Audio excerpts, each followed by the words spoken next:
He said, "You'll never touch my money again." The words were a low thing, puffed out between his teeth like a final exhalation meant to close a room. Grant said it like a verdict. He expected me to flinch. He expected the room to shift towards him, toward the performance of wounded entitlement he'd practiced in private for years. Instead, I felt the paper under my palm, solid and cool. A sealed white envelope that neither his threats nor his charm could reach. The courtroom smelled like lemon oil and old paper. Light from the high windows cut across the benches like a slice of something clean. I rested my fingers on the envelope, as if I were touching a hummingbird's wing, careful, impossible to return to the song of ordinary life if damaged.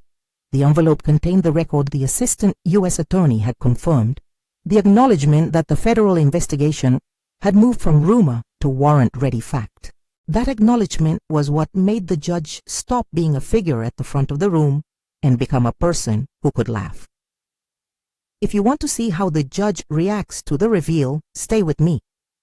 If you want more stories that end with that small, unexpected justice, please like and subscribe. I met Grant when I was 29. I had just defended a dissertation on how narrative shapes markets, how the stories we tell ourselves about worth make numbers behave like living things. He taught in the same building and smiled like a lobby light.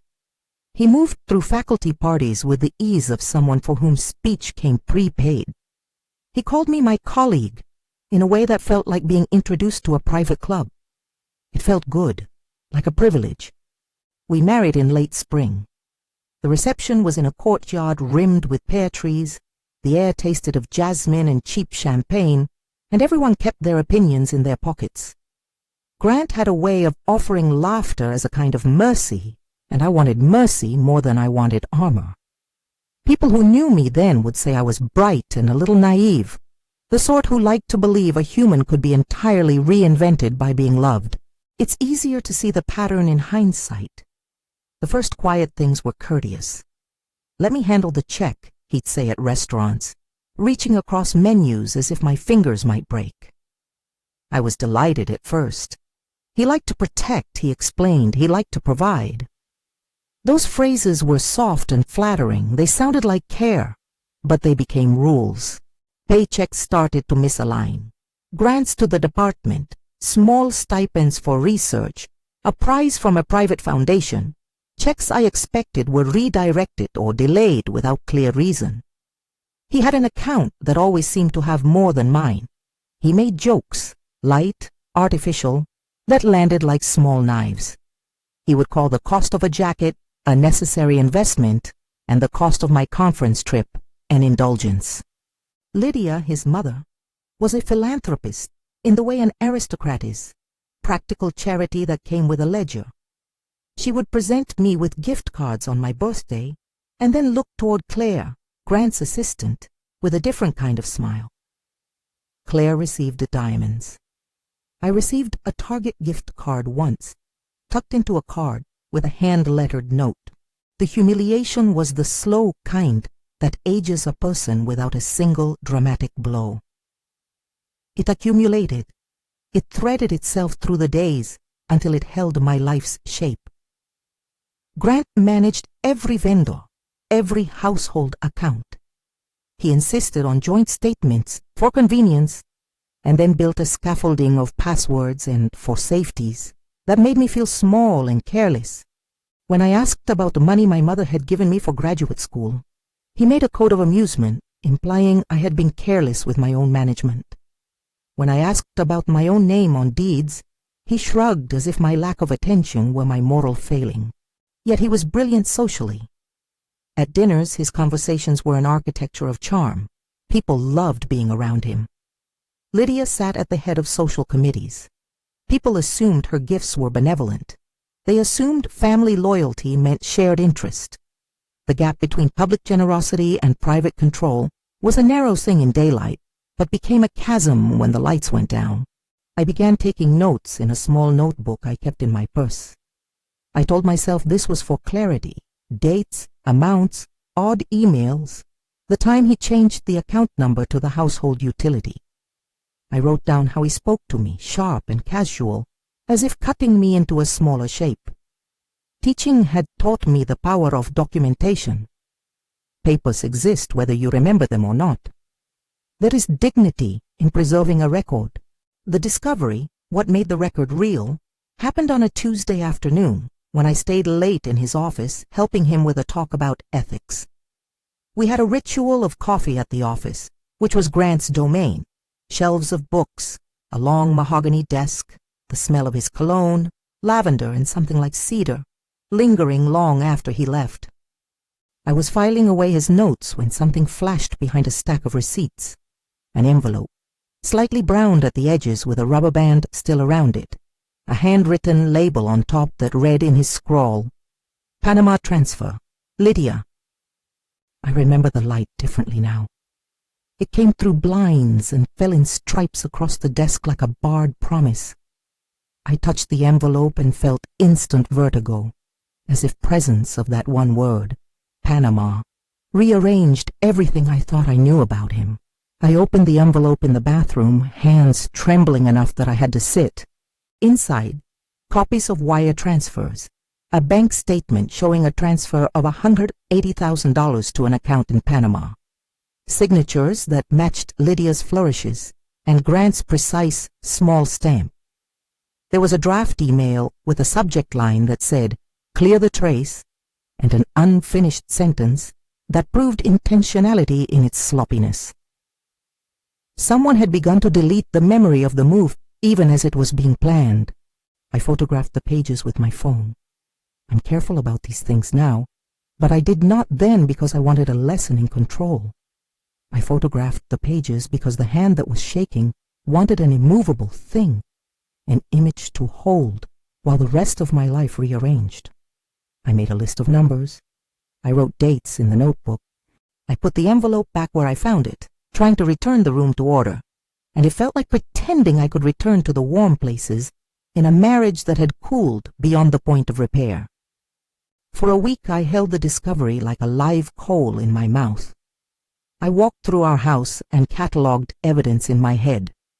The discreet deposits Lydia's foundation made to vendors who supplied our home, the sudden sales of properties that should have been shared, the wire transfers with names I did not recognize, but that felt like holes in a net. I thought of Ethan, our son, who was 10 then, sharp, sentimental, certain someone would apologize if they had done wrong.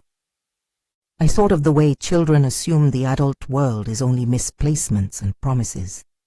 I wanted to protect him from the hypocrisy I was starting to see. There's a part I still replay. The birthday party Lydia hosted the following month. The home smelled like roasting meat and citrus. People gathered to celebrate some small philanthropic milestone. Lydia made a point of handing me a little envelope with a check, and she kissed my cheek in a way calculated to be seen.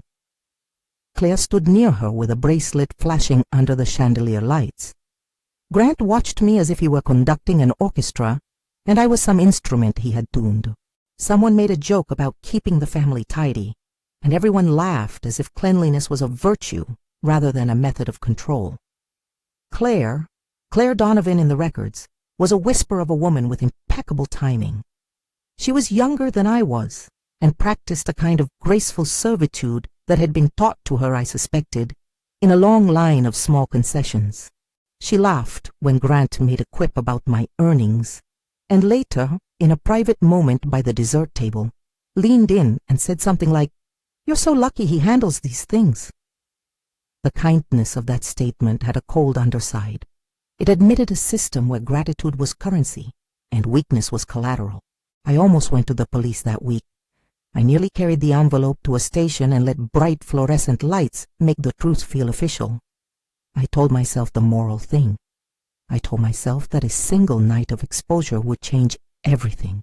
But there is a real fear that moves under legal logic, and mine was twofold: the humiliation of a public divorce for my child, and the dangerous possibility that nothing would be done. Grant's family had money and lawyers and social capital. I had a name on a publication, and a reputation that hinged on quiet intellectualism, not combat. Going public suddenly seemed less like justice and more like exposing Ethan to a war whose rules were unclear. Instead, I called Marlon Pierce. Marlon had been my student. He was bright in a dry, practical way. After finishing grad school, he'd gone into investigations of financial crime and fraud. Children of the academy sometimes swerve into the practical world out of something like necessity, and Marlon had become very good at reading ledger books the way a poet reads a line break. I gave him a name and a time, and handed him a copy of the photographs on my phone in a paper bag at a coffee shop, palms damp, the bag faintly exchanging heat with my hand. When he flipped through the images, his face changed from curiosity to the kind of calm that is the opposite of surprise.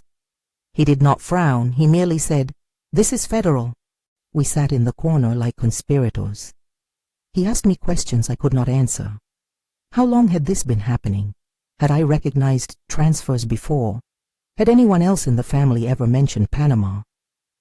I told him what I could without feeling like a martyr. He asked if I wanted to move forward.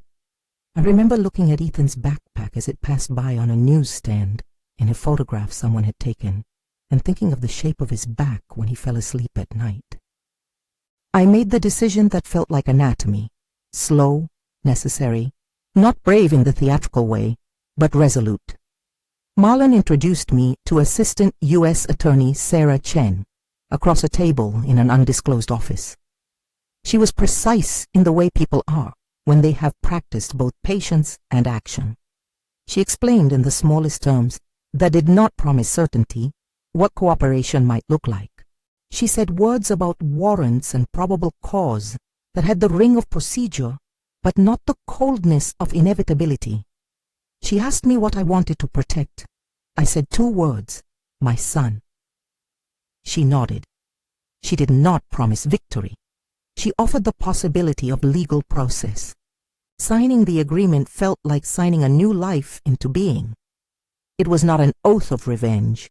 It was a practical understanding that I would provide information, that the investigators would assess, and that if the case moved forward, it might not be the sort of clean theatrical end I imagined. I am careful about vows now because vows change with time, but this one had the hard clarity of a contract meant to prevent harm. They gave me a small object to carry, unremarkable, heavy with meaning. The agents explained certain basic safety measures and what to do if I felt threatened. They did not tell me how to gather evidence. They told me whom to call in an emergency and what to expect if things became public. The pen was heavier than it looked. It sat in my palm like a fact I could not fold away. Living under the guise of a compliant wife felt like acting in a long play whose script I was rewriting from behind the curtains. I went to dinner parties and laughed in the right moments. I answered telephone calls with a softness I did not feel. I let Grant think he had succeeded in diminishing me by making me appear tender and helpless. In private, I fed Marlon small pieces of what I had collected.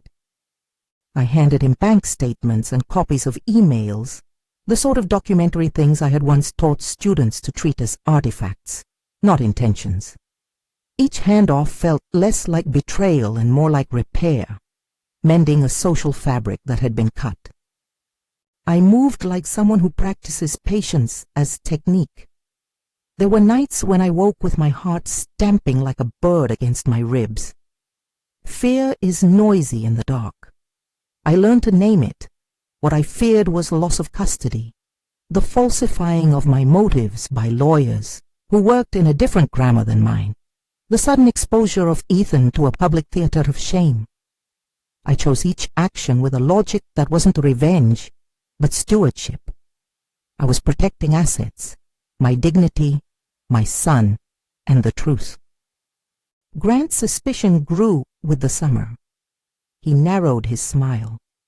People who study control behave in a particular way when their map is missing pieces. They become meticulous, small, unwise. He began leaving his phone on the coffee table at odd hours and checking my wallet in the mornings when he thought I slept. He tightened locks and asked questions about where I'd been. Once, in a moment of clumsy anger, he accused me of snooping in a way meant to punish. I let him. I watched him tighten the net and felt the distant satisfaction of controlling a situation he could not finish. He came to me the evening of a charity event and said more sharply than he had the right to, "You always have to be dramatic, don't you?" I smiled. I agreed. I learned how to make my submission look like a costume. Marlin fed the agents information that did not show in headlines. It was the dull work of correlating transfers, matching account numbers to shell entities, confirming that an offshore account had been funded repeatedly over years. There were nights of briefings under fluorescent light and mornings of pretending nothing had happened. I learned how to answer the phone if a journalist called. No comment. There's dignity in silence, too. One evening, some months after I first found the envelope, Claire made a mistake. We were at a small private luncheon Lydia had arranged for donors who liked to feel useful. They sat under a trellis of wisteria. Napkins were folded like little envelopes. Conversation turned to travel and the strain of running a foundation. Claire, overbubbling and unguarded, mentioned a property sale. We had to move fast, on, and let in a number that did not fit the story she was telling. I let the air carry the number into my listening. Later that week, when I gave a copy of the number to Marlin, he hummed something like approval. Small things like that can rend a strategy. Human voices make arithmetic messy. People who lie by habit are careless. They reveal themselves in details when they mean to seem competent. They also make mistakes when they assume you are small. At a moment that felt theatrical, I let my fragility be a tool. I cried at the wrong time. I apologized for my mistakes. I let my husband make a show of his patience. He did so with relish. He believed he controlled the narrative. He did not understand that consent can be performative, complicit, with the person enacting a larger refusal. Court dates arrived in the calendar with a kind of unavoidable gravity. The local case, a collection of filings, civil negotiations, and reputation battles, had been moving forward while the federal inquiry collected the scaffolding it needed. The day of the hearing, I wore a simple dress the color of riverstone and a thin strand of pearls Lydia had given me at a baby shower we'd never had. I braided my hair the way Ethan loved, and he kissed the side of my forehead the way he always did and said, "You'll be okay." He believed in the sturdiness of his mother the way children believe in household walls. Mr. Howell, my attorney, moved through the final proceduralities with the same calm competence he had displayed in earlier depositions. He was not theatrical. He was practical. He placed several documents on the defense table, as if building a small city of words. Across the room, Grant sat tall and small at once, the man who had stood at social events as if they had been stages, and whose sense of center lay in the applause of other people. Lydia was composed, the perfect socialite whose afternoon lipstick never showed signs of strain. Claire sat with that look of someone who has been rehearsed into a life. All of them were certain of their choreography. Mr. Howell stood and presented the sealed envelope to the judge. It was a small white thing at first, an object we have all seen before in movies and not realistic shows, and yet in that room it had weight. He described it in measured terms, an acknowledgement from the U.S. Attorney's Office that the defendant in a related matter had been cooperating with a federal inquiry, that coordination had occurred, and that the federal office had matters to present. The judge lifted the envelope like a card in a deck. Judge Eleanor Green read the notice aloud in a voice that had trained itself on balance. For a moment, everything in the room was procedural voice, dates, names, the fact of an ongoing federal interest. There was a pause, and then, unexpectedly, the judge laughed. It was not a melodramatic cackle. It was a short, incredulous laugh like someone letting out an old disbelief. The room, which had held its breath in the hush, released it in a sound like a small wind. People who had appeared, measured, shifted. The laugh was human and then immediately professional. Judge Green's face softened for a beat into something like recognition. She did not know me, not yet intimately, but she knew the theater that often plays out when money and family are tangled. In that laugh was the admission that the world sometimes arranges itself into ironies too stark to remain only solemn. Then she became the judge again. She called for the U.S. Attorney's agents to enter the courtroom, to present themselves with the appropriate warrants. It was a pivot so fast it felt like a trick. Human acknowledgement and legal action braided together. Agents rose from a small cluster near the back. They moved with the quiet authority of people who carry papers meant to rearrange lives. Men and women in plain suits and coats followed. Their movements were precise, not dramatic. They stepped forward with requests, warrants, restraint orders, and the room braced as if for weather. Grant looked at me then with a face I did not recognize. The arrogance had floated away. There was a muscle in his jaw that moved like a curious bird. Lydia's color changed under the lights. Claire's hands folded like someone trying to fold a shirt without creases. Ethan, 10 and half reasonable, watched his father with a confusion I have not yet stopped wanting to explain to him. They read the warrants. The documents recited the connection between transfers and shell accounts, between offshore deposits and property acquisitions. They used the sterile voice of legal instruments. Agents moved through the room with a kind of efficiency I had only seen in films, and yet the scene had the precise nature of real procedural resolution. They did not perform. They executed. Grant was detained. Lydia was asked to step aside for questioning. Claire sat still, the tableau of a life that had been built on whoever was paying attention. There is a moment in arrests that feels like a physical punctuation. The air in the room seemed to acquire weight. The people in the gallery murmured. Cameras clicked, discreet, not frenzied. Ethan's face registered grief like a small stone dropping into a shallow pool. Mr. Howell spoke to Grant in a low voice that had the cadence of someone who understood the difference between representation and reality. I felt none of the public triumph I had imagined. There was only the clean, almost modest satisfaction of things being righted in a small, bureaucratic way. News followed quickly. The phone in my bag vibrated as if heavy with the suddenly public world. Headlines called the family names with the thin distance newsrooms develop when a private architecture of money becomes an archaeological dig. They called me the plaintiff and the cooperating witness and other clinical things that reduce a life to lines on a page. The foundation that had supported Gallows released a statement about being shocked and cooperating. People who had hosted us were interviewed like botanists describing a rare plant. Agents seized assets that the investigation connected to illicit transfers. The legal world has granularity that matters. Some holdings remained in my name and, with Marlon's quiet help, we established lines that could not be mistaken. I retained the legitimate holdings I had before the marriage. That fact mattered, both practically and morally. It allowed me to feel the possibility of rebuilding without the shadow of total loss. The federal agents did not promise restitution equal to injury. The law's language does not yield to the poetry of recovery. But the seizures and the warrants removed the architecture of secrecy. The scaffolding Grant and Lydia had relied on was stripped bare in front of people who could see it. People offered counsel in the days that followed. Some were solicitous, some were performative in their concern. Ethan handled questions with the haute dignity children sometimes possess when parents are in chaos.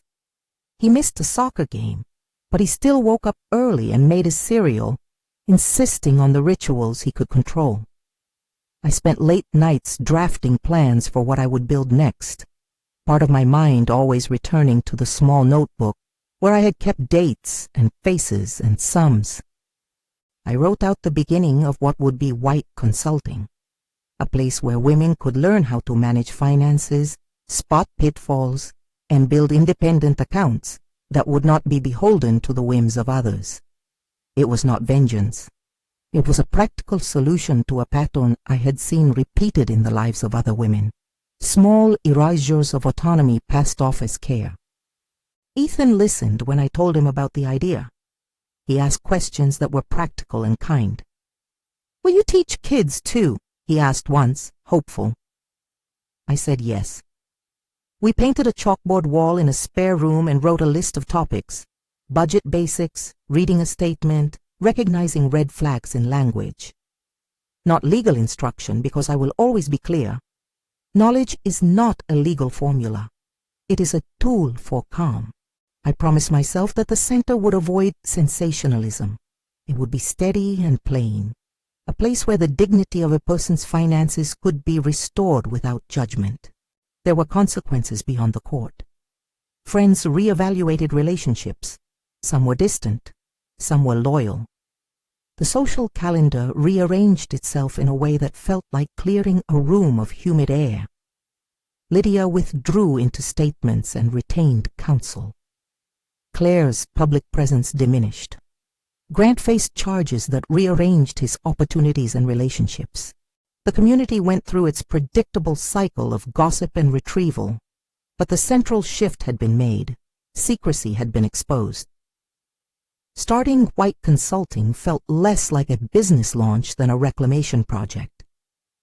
I hired a small team, 2 women from finance, who had quietly told me stories about helpful husbands and misdirected charity, a program manager who had worked in adult education, and Marlon as a consultant because he believed in the preventative rather than merely punitive work. Our first client was a woman who sat in a folding chair with a sweater too big for her shoulders and a story shard by shard, a husband who managed accounts, and a mother-in-law who offered help at a cost. She left with a list and a phone number, and the next week came back with a smile that was small and real. She learned how to keep records, to make a space for questions in family meetings, to treat financial literacy as a form of personal care. Ethan helped with small things. He designed a logo for our first flyer because he liked drawing fonts. He was present in a practical way that felt like the best kind of therapy. He asked me sometimes, in quiet, whether I ever regretted staying as long as I did. I told him I regretted things that seemed necessary then. I told him also that staying had taught me how to see the language of control. He nodded like someone piecing together a puzzle. There is a particular kind of healing that is not theatrical. It is not a rebirth that arrives all at once. It is a patient, day-by-day clearing out of decisions and an inventory of what remains. One afternoon, several months after everything had begun to change, I sat on the porch that faces the Cumberland River. The water moved with the kind of honest indifference it has to all human dramas. The air smelled like iron and street, and somewhere upstream a barge passed quietly, its image bending the light. I had a cup of coffee that tasted of more sensible things, a French roast with no sugar, and a white sheet of paper where I had written a list of the first workshops I wanted to offer. I closed my eyes and remembered the courtroom laugh. It had been a small human eruption, a surprise inside a system that often pretends at solemn omnipotence. That laugh had done something odd. It unmade the gravity Grant had tried to harness into a weapon. It showed, in a single human sound, that dignity and humor can coexist even when the ledger says otherwise. People sometimes ask me if I felt vindicated. I answer carefully. There is a difference between being vindicated and being restored. The legal consequences were necessary.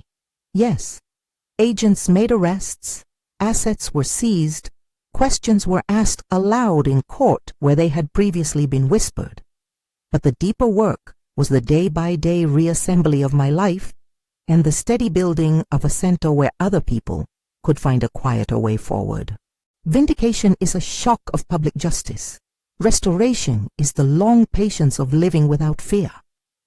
There were nights I still woke to find the house dark and felt a phantom reach for a wallet that had not been mine for a long time. That is a residue of the kind of control that lives in the body, and not only in bank statements. But the residue lessened as I taught and listened and met other women who had walked similar routes. There's a solidarity in shared details, the small, humiliating gifts, the offhand jokes about foolish spending, the neighbors who look at you as if intimacy requires you to be small. When you name those things aloud, they lose a fraction of their tyranny. Ethan and I started a ritual of walking along the river on Sunday mornings. He would bring his sketchbook and draw boats, while I would write notes for workshops on small, awkward legalese made plain. We would stop at a bench and talk about what security really meant beyond the mechanical. It was education, community, the ability to say, I know what this document means. I listened then, in a new way, to the people who came to White Consulting seeking that language. People have asked me whether I would have done things differently. There are decisions I still examine with the surgeon's precision of hindsight. The nights I let fear be bigger than truth. The times I pretended to be small to buy more time. But I do not spend energy on if only. Life is not a clean reversal. It is messy and forward-moving. I hold the envelope now not as a relic, but as a reminder. Paper can hold proof, and proof can move a room. Grant is a name with a set of consequences attached now. Lydia and Claire have to live with reputations altered. The court did what courts do, rearrange actors with authority. The judge's laugh remains with me because it was both a human response and a pivot into lawful action. It was the small, strange moment that became the hinge. If you have a story of stepping out, of rebuilding, or of an unexpected moment where an ordinary person changed the script, share it in the comments. Stories matter. They instruct and they comfort. If this story touched you, consider sharing it with someone who needs to know they are not alone. The river keeps flowing. My work continues in a small brick space we rented on the corner of a neighborhood I love. The center's first class included 5 women and a pot of coffee. We used plain language and small exercises that were real and practical without being prescriptive. We taught how to read an account statement, how to ask a question in a meeting without apology, how to create a ritual of financial conversation in a household. We did not teach anyone how to evade law or hide assets. We taught them how to reclaim agency inside whatever legal framework they lived. On a late autumn afternoon, I closed the door to the office, took off my coat, and sat for a moment at my old desk. The parcels were modest, a stack of local flyers, a thank you note from a woman who had found her voice in our 3rd meeting, Ethan's new logo pinned to the notice board, Marlon's calendar with an appointment for a talk he'd agreed to give on corruption and prevention. I thought not with triumph but with an odd gratitude that my field of study, narrative and markets, had come full circle. I was using the specifics of language and evidence I had once taught as metaphors to explain real life. The small notebooks I kept in my purse had become tools to teach resilience, not merely to record harm. The river outside my porch window looked like a strip of gray ribbon under a sky that had forgotten to be dramatic. I sat with my hands folded and felt a peace that is not a swelling anthem, but a small, steady pulse. The laughter in the courtroom had been a human sound that made possible what the law completed. It had not been the origin of justice, merely the spark that let the rest of the room remember it existed. I do not pretend this is the end of all pain. There are losses that are permanent. There are relationships that will never mend. But there is the work of repair, which is practical and slow and worth the effort. I wake each morning and answer emails, run workshops, read through case files that teach me more about human greed and human kindness in equal measure. I teach Ethan how to read town ledgers like he reads comic books, curious and delighted by the little stories they conceal. Sometimes when a woman leaves my office with a copy of her first reconciled statement and a new notebook in her hand, I see in her the same exact look I had the day I first photographed the envelope, a mixture of fear and an odd growing courage. That courage, quiet and stubborn, is what changes rooms, institutions, and lives. It is what made a judge pause and laugh and then command, in the same breath, the lawful action that set the rest of us free. If this story resonated with you, please share it. There are more stories like this, quiet, procedural, human, that need to be told, because sometimes justice arrives in a small envelope and in the laugh that breaks a courtroom's decorum, and because courage is often the steady work of one life at a time.